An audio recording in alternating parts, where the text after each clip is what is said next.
We're here at Fantastic Fest with Night Patrol. Yay! I'm Night. He's Patrol. Yeah. Night Patrol. Literally, I'm the patrol. Mr. Night, Mr. Patrol, thank you so much for joining us. You guys just had your premiere last night. How are you feeling? Premiere. That's amazing. Pretty good. Feel great. Yeah. It was his first time seeing it, which was fun. It was pretty lit.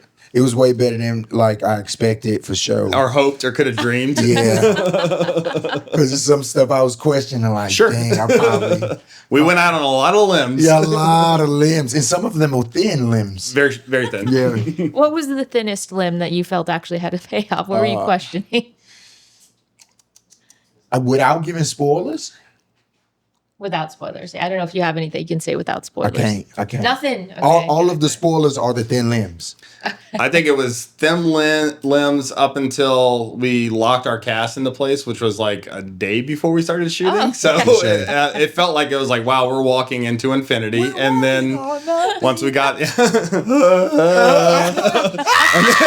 and then once we got everyone locked into place, it was like, oh, this is a strong, mighty oak. Yeah. It is a strong, mighty oak, and it's a real movie, and it exists, and we all watched it together last night, and it rules. So congratulations. Thank you. Thank you. So you took very familiar concepts and then kind of mashed them up. It's almost has like gritty 90s cop action kind of vibes, but then you're like also vampires, which doesn't maybe necessarily sound like it would go together super well, but it does. Oh, cool. Thank you. So you've kind of been marinating on this for a very long time, right? And then it came to fruition, but once it started, it was just like very, very quickly. Yeah, going. it was like anything. We were rolling that boulder up a hill for a while. We had written the script, and RLJ,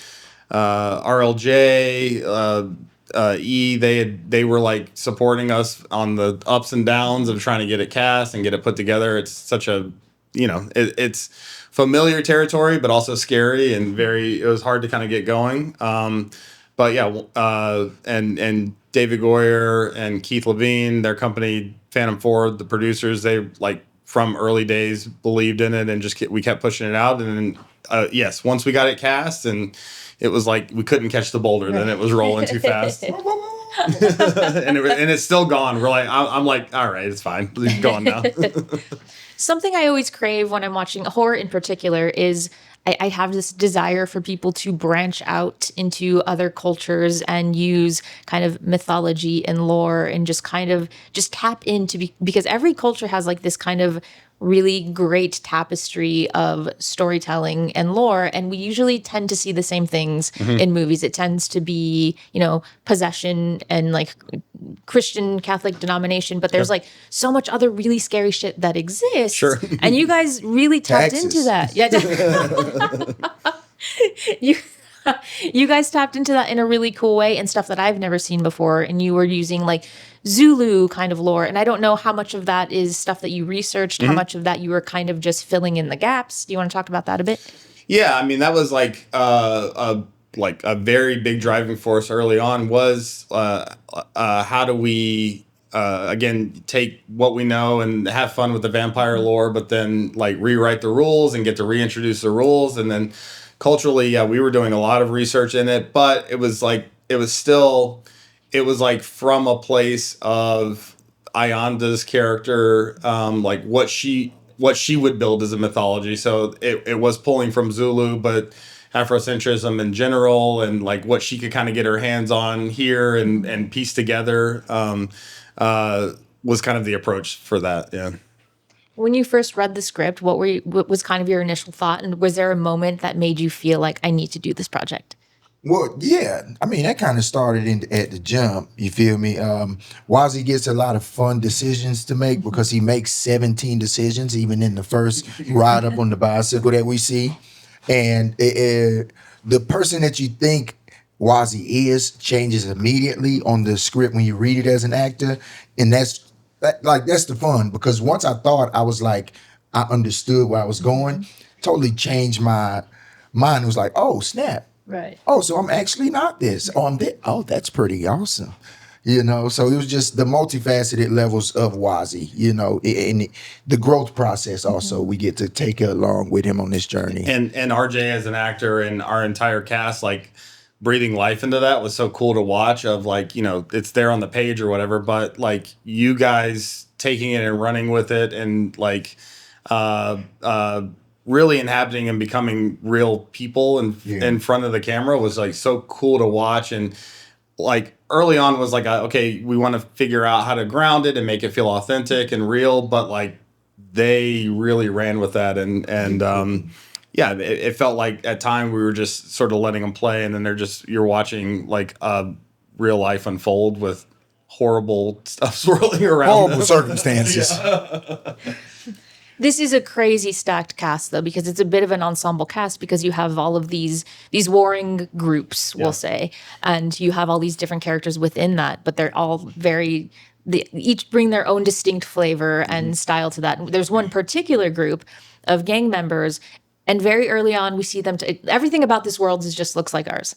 And then very early on, we see them having this conversation about what seems to be conspiracy theories about these monsters and lizard people. And like, it's a very funny conversation that they're having. And it's not a conversation you would expect these guys to be having, right?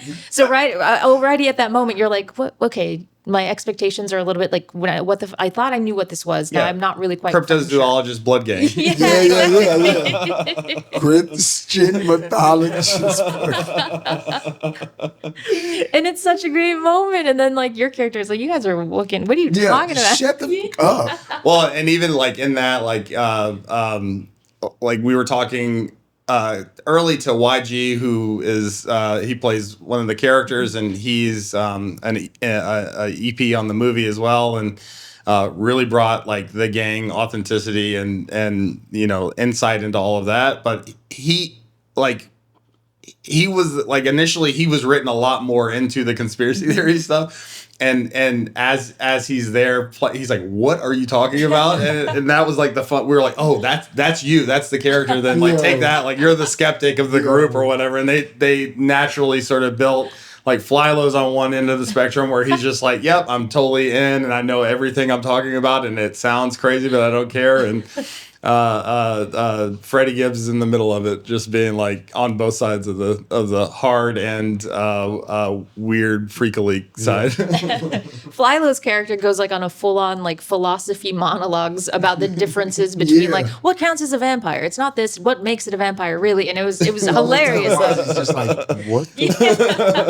Who cares why this thing is that way? And why are we having this conversation with all of this going on? I'm like, oh my goodness. Yeah, it's in a moment where you arguably should not pause to have any conversation. Nope. Yeah. This is when we should focus. I need you to bring it back. Like the nerd of the group, he can't help but nerd out on it, of like just what he's seeing. And I mean, if that's been your whole life of building that and that mythology, and then it's unfolding in front of you, I would be excited too. I know exactly what that is. Yeah. It's vindication also. It's like, 100%. I fucking 100%. told you guys. I told you. Yeah. You get made fun of the whole time, and you're like, see? Yeah. Like, And Nikki's character, Ayanda, plays his mom, same deal. It's like full vindication by the end of it. It's like no one listening to her until it's like, please listen to her. Like, I'm like, damn. She was right. I should have. Mother knows best. That's the tagline in Night Patrol, right? Music also plays like a huge role in this, and kind of as far as like the characterization and the vibe. And we see that also. Wazzy, like you were saying, you think the character is one thing, and it keeps shifting, and then he's in his room listening to like straight punk rock music. You want to? Yes, I thought that was cool. I mean, it's a really good characteristic to put in, because I listened to Linkin Park a long bit of time.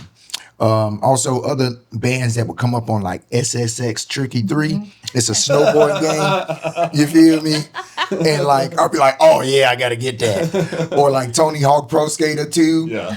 Definitely. Crazy. One of the craziest game soundtracks in the world. Rocking Pennywise. What? That's it. And a lot of my kind of music came from that. So even when we shot the film, that wasn't what was playing. We weren't even playing music other than Ryan's voice and RJ. Just don't look on that side, other side. There we go. That's what I was listening to. Like, nod your head. Like, I'm like, okay, cool. But then the tie into that, when I seen the scene and then seen what music, I was like, thank you. It's just another layer of Wazzy that we get to explore in the sequel.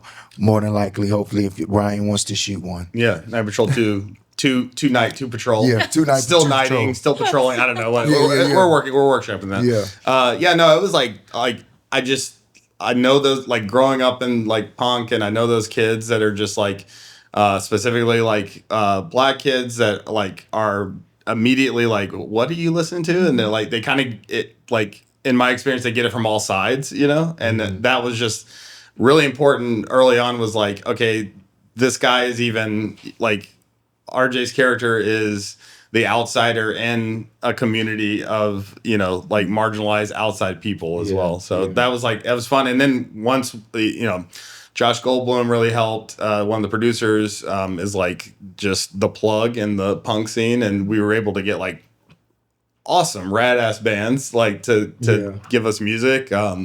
So like Kick the Movie off of Soul Glow is like pretty dope. And then we brought back for that scene you're talking about, we brought back Burn, which is like a old Revelation Records band. They're so rad. And yep, Rev Rex. So yeah, it was like that, and then like again, these worlds colliding. It's like that mixed with obviously YG gave us tracks and Freddie gave us tracks, and YG really helped as an EP too, like facilitate other tracks. We got like that Big Hit song is so dope, and like a G Perico song. So it was just cool to like when we were editing it, it was like, are we really gonna have these many needle drops in the movie? But then it was like we nailed it and got them all, and it feels like like the world is real, and it's stuff that you're catching snatches of, and it's real music, but then also it's all from different sort of world and sides. It made for a very cool vibe. And overall, you guys did an incredible job of there's so much violence in the world and it's nothing new, which you touch upon, but you framed it against this backdrop of like vampires, but it's also commenting on what's really going on. So wonderful job. Congratulations so much, guys. Thank you.